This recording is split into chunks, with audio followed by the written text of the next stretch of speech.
Julia Vignali et Mélanie Gomez.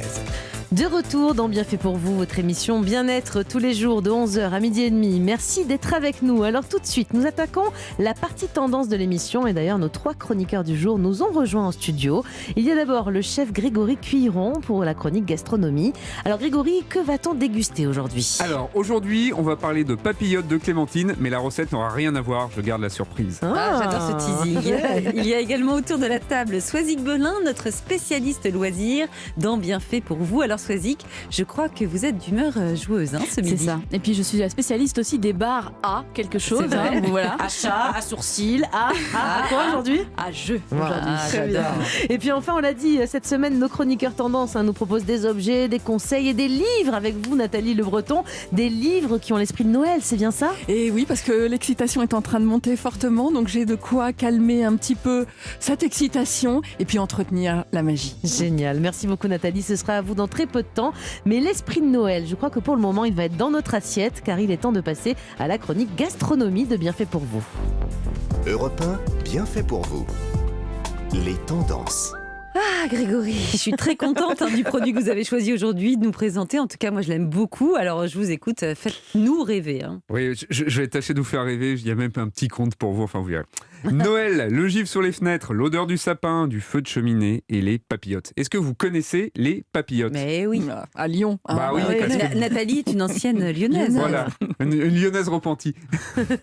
Et donc oui, bien évidemment, c'est lyonnais. Donc alors pour les béotiens, Moi la je sais pas ce papillote... que c'est, j'osais pas le dire du voilà. coup. Tout le monde, Moi non plus, tout le monde avait je- l'air de connaître. J'ai fait, moi je connais les papillotes de saumon, ça n'a rien à voir, j'imagine. Alors, ça vient de là, mais vous allez comprendre pourquoi. Donc, c'est un chocolat entouré d'un papier doré, par exemple, à l'intérieur duquel se cache le plus généralement une blague, un peu comme dans un carambar. Bah, ça mais va, oui, oui, on je connais. Voilà.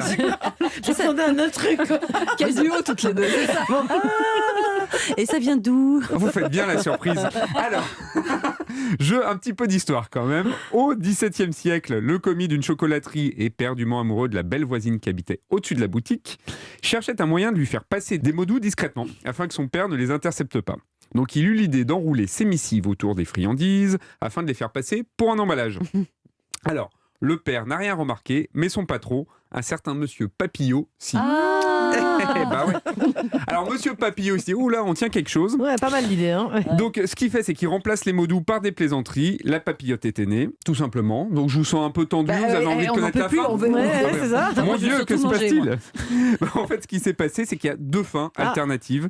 L'une bonne où il épouse la belle, l'autre où il est viré. Moi, je pense que les deux sont aussi probables. Il peut avoir été viré et avoir épousé la belle, mais en tout cas, il n'a pas fini chocolatier. Donc on va cuisiner du chocolat.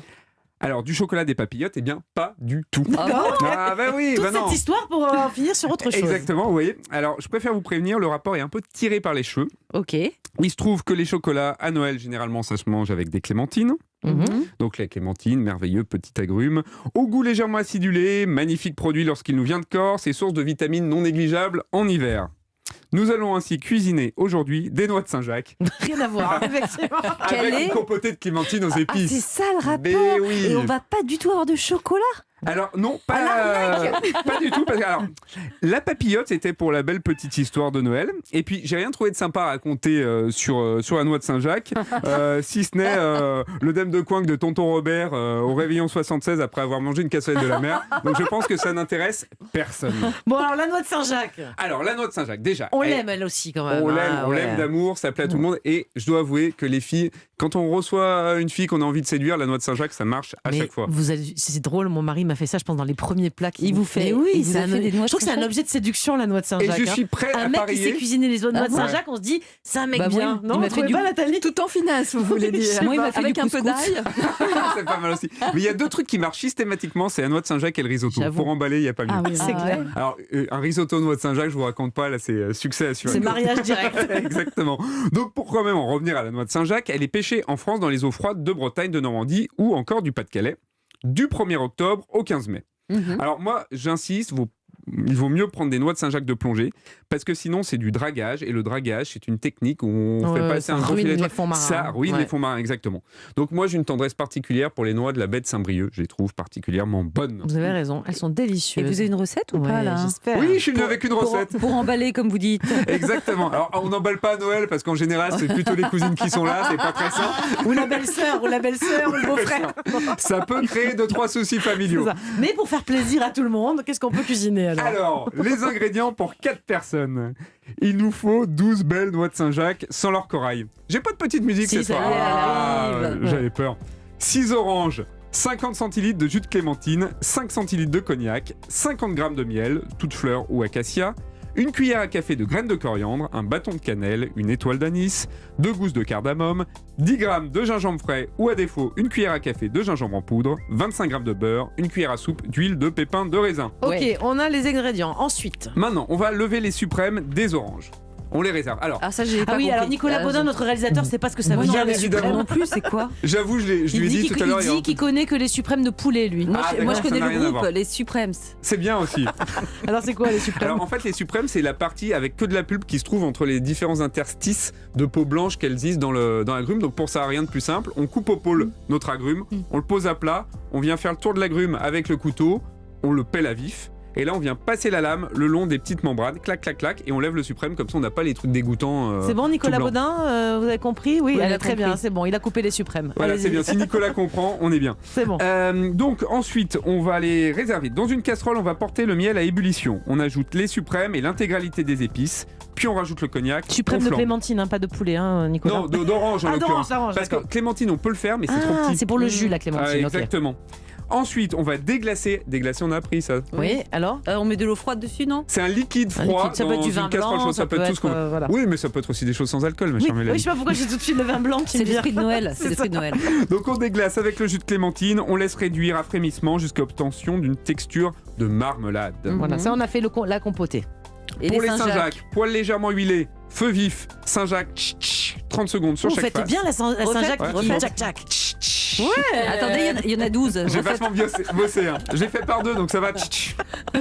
Et ensuite, on ajoute le beurre. Toujours à la fin, le beurre, juste pour donner du bon goût. On éteint le feu. On sert les petites Saint-Jacques. Clac, clac, clac. 3 par personne. Un petit peu de compotée de clémentine sur le dessus. C'est pas Et c'est mal, hein. Mais elles sont pas cuites. En Si, fait, elles sont saisies. Elles sont juste saisies. légèrement saisies. Ah oui, mais ma chère On va Soisy. les faire cuire un petit peu plus. Alors, quand on s'appelle Soisic, on fait pas trop cuire les Saint-Jacques. Hein, c'est vrai, on fait pas cuire les Saint-Jacques, c'est là. très peu. Ça Ouais. cuit de peur. Faut juste les saisir. Et pourquoi du beurre? C'est obligé le beurre? Parce que c'est bon le beurre, Bah c'est oui. Noël. On peut Ah une oui, fois de c'est temps vrai, en temps. Vous avez le droit à manger tout ce que vous voulez là Ah, pendant c'est vrai, quelques... jusqu'au 2 janvier, c'est Ouais, bon? voilà. Ouais, d'accord. Et on est d'accord, 30 secondes de chaque côté, c'est ce qu'on dit, c'est snacker la Saint-Jacques. hein, c'est ça Exactement, Voilà. on snack la Snacker, Saint-Jacques. Nicolas Baudin, notre réalisateur, hein, c'est juste 30 secondes de chaque Mais de toute côté. façon, on sait quand t'allais snacker la Saint-Jacques parce qu'elle est un petit peu marron. Exactement. Pas trop non plus, parce que si elle devient trop marron, c'est qu'elle est trop cuite. Nathalie Le Breton, là pareil, vous l'appelez Le Breton, vous la snacker la Saint-Jacques. Oh, inutile de vous dire qu'elle n'a aucun secret pour moi. Eh bien, merci beaucoup Grégory pour cette belle mise en valeur de ce produit qu'on adore. Ça donne encore de nouvelles idées pour la faire autrement cette année sur nos tables de fête ou même d'ailleurs un autre moment de l'année. hein. Oui, il a dit Merci. jusqu'au 15 mai, il y en a la Ah, Saint-Jacques, bah, on ça peut y aller. va. Hein. Bon, on va rester encore un petit peu ensemble, d'autant plus qu'on va pas tarder à s'amuser hein, avec la chronique de Soisic Belin. Elle va nous présenter un bar d'un nouveau genre. Vous savez, il y a des bars à tout hein, maintenant, même des bars à jeux. En fait, elle va nous expliquer ce qu'on y fait précisément. Et puis juste après, Nathalie Le Breton, notre Madame Livre, va nous aider à nous évader avec sa sélection de bouquins complètement dans l'esprit de Noël. Du plaisir pour les grands comme pour les petits ce midi sur Europe 1. Bien fait pour vous sur Europe 1. Europe 1, bien fait pour vous. Mélanie Gomez, Julia Vignali. C'est bien fait pour vous jusqu'à 12h30 et notre séquence tendance continue. Autour de la table, nos 3 chroniqueurs de chic et de choc sont toujours avec nous. C'est tellement 80 cette expression, j'adore.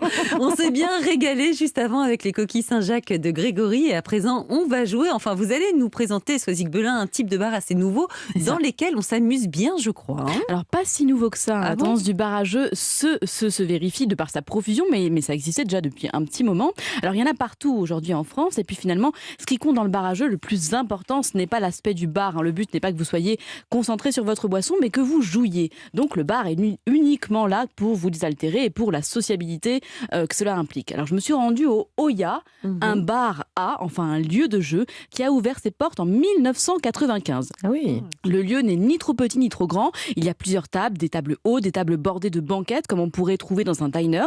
Ici, c'est le confort qui prime et ce qui est frappant dès l'entrée, c'est la quantité de jeux qui s'empilent un peu partout. Il y a même un coin réservé pour les plus jeunes, les 2 ans et demi, 3 ans. Oui. Avant cela, les jeux de société qui impliquent que l'on suive et respecte des règles, c'est pas forcément évident. Voilà. Mais alors, comment ça se passe dans un bar à jeu concrètement alors Dans un bar à jeu, je sais que vous trépignez de savoir ce qu'il en est. Alors voici une partie de la réponse par le responsable du lieu. On va conseiller, parce que je trouve que les gens qui choisissent un jeu par la boîte, c'est souvent trompeur, c'est pas un beau dessin qui fera un bon jeu, et surtout un jeu approprié au groupe. Donc on discute avec le groupe pour savoir ce qu'ils recherchent, qui ils sont. On conseille des jeux, ils en choisissent un, on explique la règle toujours. Et voilà, ils peuvent rester jouer aussi longtemps qu'ils veulent. Ils payent juste quand ils changent de jeu. Voilà, le système est assez simple. Vous payez selon le nombre de jeux que vous allez vouloir tester et non selon le temps que vous passez dans le lieu. Cela laisse le temps aux joueurs d'apprivoiser le jeu qui leur a été conseillé et puis ça évite de zapper continuellement sans persister davantage. Alors, qui dit jeu de société implique que l'on soit au moins 2 et souvent, c'est quand même bien plus sympa à 3, 4, 5. Le dicton « plus on est fou, plus on rit » est assez juste. Oui, non, mais ça veut dire donc que le jeu de société, quand on est seul, c'est pas possible, à part si on trouve une version en ligne et qu'on joue contre un ordinateur, soit. Voilà, alors ça c'était avant. Ici, au Oya et dans d'autres bars à jeux, même seul, vous pouvez taquiner le plateau, vous pouvez venir tenter l'expérience du jeu avec des inconnus. Si, et c'est le propriétaire qui nous l'assure, il vous suffira juste de laisser votre timidité à l'extérieur. C'est vraiment un plaisir de jouer avec des inconnus. Vous découvrez une autre façon de jouer, il n'y a pas de rapport de séduction, il y a vraiment un côté, on partage quelque chose ensemble, c'est l'intérêt du jeu. Ça s'appelle jeu de société. Et il y a plein de pays qui ont pris l'anglais, hein. En japonais, c'est board game. En chinois, c'est chuoyo, c'est jeu de table, ça veut rien dire. Alors qu'on peut jouer sans table. Il y a des jeux ici, on peut jouer dans un canapé sans table ou on peut jouer en parlant. Ce qui caractérise le jeu de société, c'est que c'est un jeu qu'on joue en société, qu'on joue avec d'autres personnes. C'est le plaisir d'être à plusieurs, à partager quelque chose. Donc, les gens qui viennent aiment jouer. Et en général, si vous êtes tant soit peu sociable, vous allez pouvoir vous mêler à d'autres groupes. Ça fait des bons souvenirs pour tout le monde. Bah oui, bien sûr. sûr. Et puis faire des rencontres, quoi. C'est ça. Voilà, maintenant que l'on a réglé l'histoire de « Je suis seul, c'est pas pour moi », eh bien si, c'est aussi pour vous. On peut passer à la partie « Que sais-je » de ma chronique. Le jeu de société, comme son nom l'indique, est en adéquation avec la société dans laquelle il a été créé. L'époque, le mode de vie, tout ça compte. Il va répondre à certaines de nos problématiques, il va permettre de nous évader et c'est pour ça qu'il serait difficile aujourd'hui de prendre plaisir à jouer au jeu de loi, par exemple. Ce serait trop long et trop plat. Moi, j'aime bien. Moi, j'aime bien. Une puissance 4, c'est sympa. Et c'est pour ça que les classiques de notre enfance sont un peu pimpés au goût du jour. C'est le cas du Monopoly, par exemple. Ça marche toujours, mais quand il est avec les Avengers, quoi. Maintenant, voilà, on le vend à toutes les sauces, à coup de licence. C'est pour ça qu'il y a de plus en plus de jeux qui se jouent à 2 ou 3 pour des familles moins nombreuses qu'autrefois. C'est pour ça que l'on accorde de plus en plus d'importance aux party games, comme le fameux blanc manger coco. Ah oui. Voilà, des jeux qui ne nécessitent pas de passer des heures sur la compréhension des règles et qui permettent de créer une ambiance chaleureuse entre amis. Mais dites-moi, les confinements successifs, ça a dû permettre justement de relancer les jeux de société. On pouvait imaginer qu'ils avaient été trustés jusqu'alors par les jeux vidéo, mais ils ont pris leur revanche ou pas? En effet, les confinements ont permis aux classiques Scrabble, Trivial Pursuit, Millboard, Codename de se faire une nouvelle jeunesse, de sortir des placards. Et puis, à la sortie du confinement, le goût du jeu étant là, les nouveaux jeux ont trouvé preneur. Seul petit bémol à ce joli storytelling, le marché du jeu de société a explosé. C'est plus de 800 nouveaux jeux par an. Oui, vous imaginez la férocité du milieu. Trop de jeux tue le jeu. Aujourd'hui, donc difficile de se démarquer lorsque l'on est un nouveau créateur. Donc, au Oya, toujours ce même bar à jeux, le bar A, on aide en éditant certains jeux, en les mettant en avant. Le marché du jeu, c'est un peu comme le marché du livre. Il y a des récompenses comme celle du jeu de l'année qui a lieu en février à Cannes, qui assure aux jeux primés d'être dans des rayons dédiés à la rentrée de septembre et ensuite d'être sous votre sapin à Noël. Alors, bon conseil, pour Noël, quoi de mieux que de s'emparer des jeux de société pour éviter les fameuses prises de bec familiales. Vous resserrerez les liens, vous adoucirez les Chez mœurs. moi, c'est pas sûr. Non, Il y a moi beaucoup non de plus. mauvais joueurs. Donc, nous, on Ma mère, les range. Voilà. Ma mère, elle veut toujours faire la banquière au Monopoly, ça m'énerve. Mais vous flatterez les égos, votre ego et celui de vos proches. Et si vous êtes seul à Noël, pourquoi ne pas en profiter Ah bon, on a compris. Pour aller au passer bar la porte du fameux bar à jeux. On fête Noël là-bas. Bûche et coupe de champagne offerte. Et surtout, amener des Saint-Jacques pour pécho. Bien snacké. Merci beaucoup, Swazik. C'était vous en prie. très intéressant. Et après les bars à chat, les bars à sourcils, les bars à sieste, pourquoi pas aller tester donc les bars à jeux. Ça a l'air très convivial. Merci pour la découverte en tout Salut. cas. Alors maintenant, je me tourne vers vous, Nathalie Le Breton. Je suis troublée. On continue à parler de Noël avec vous, sa magie et ses livres pour enfants qui sont l'occasion à la fois de patienter et d'entretenir l'esprit de Noël autour de valeurs comme le partage, l'entraide. Le fameux esprit de Noël. Et alors, évidemment, ce qui est un peu délicat, c'est que ce Père Noël, personne ne l'a rencontré. Bien sûr, il y en a des tonnes, mais personne ne l'a vu. Me dites pas Hein qu'il n'existe pas. Ah, mais pas du tout, justement. C'est ce que je Je vous l'ai dis. vu une fois quand j'avais 6 Vous ans. l'avez je crois. vu Ouais, ouais. Moi, je l'ai vous vu avez aussi. de la chance. Moi, Moi, je je ne vois l'ai si- jamais vu, Ah bon mais en revanche, j'adore cette magie. Et donc, effectivement, c'est le moment de calmer un petit peu les enfants. On est à J-4, à peu près, c'est ça. Et l'excitation monte terriblement. Et donc, on ne sait pas quoi faire. Ils veulent absolument que ce soit dès demain, que les cadeaux arrivent, etc. Qu'il y ait la fête avec la famille. Premier livre, pour les tout petits, c'est Le Père Noël des escargots. Ça, celui-là, vous n'avez pas vu, ou alors c'est un scoop pour Romain Desarbres. Ah, non. Alors, le Père Noël des escargots, il est juste sublime. Je vous présente un peu les illustrations. On a l'impression que ça a été dessiné pour l'enfant. Eh ben oui, on est le lendemain de Noël. Eh oui, déjà. Sauf qu'il y en a un qui bosse. C'est le Père Noël des escargots. Bah oui, parce que le voilà parti, vous imaginez, à vitesse d'escargot. Comment on fait pour aller l'année d'après et être à l'heure ? Il faut Et déjà alors là, partir le et lendemain de Noël. Il faut partir. Non, mais c'est un courageux celui-là. Ah bah oui. Et évidemment, il est aidé par le renard qui, pendant l'hiver, lui propose sa fourrure pour commencer un petit peu à marcher. Ensuite, au moment du printemps, c'est une hirondelle qui le porte pour qu'il aille de plus en plus vite. Mais comme il est gourmand, bien sûr, il tombe dans un jardin, il mange de la salade et évidemment, il perd du temps. Donc là, il reprend un papillon qui va l'aider. C'est l'été, l'horreur pour un escargot, évidemment. Il n'y a plus pas d'eau. Oh là là. Donc, le papillon fait goûter un peu d'eau pour que le Père Noël des escargots arrive à l'heure, et il arrive à l'heure. Mais c'est une façon de communiquer avec les plus petits sur ce temps qui passe, qui est nécessaire pour que cette fête soit La la récompense plus soit encore plus belle. jolie Ouais. possible. C'est ça. Ça, c'est le Père Noël des escargots. Mais c'est Très bon avec génial, une hein. persillade. très bon avec une persillade. Alors, ça, c'est pour les petits, alors, Nathalie.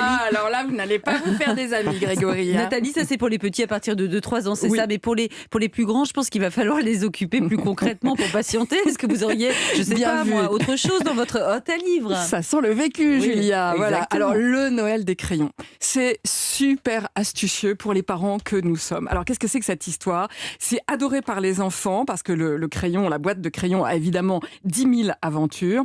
Et là, donc, nous sommes en période de Noël et les crayons vont recevoir régulièrement des mots de leurs parents qui sont loin et qui pensent à eux, etc. Et donc, évidemment, là où c'est habile, c'est que ce sont des crayons. Et vous savez que c'est quand même les amis préférés des bébés. Et donc, dans ce livre arrive un courrier pour Monsieur Pêche, par exemple. Et les parents sont extrêmement inquiets parce que il est un peu frileux, etc. Et donc, vous avez à chaque double page un courrier.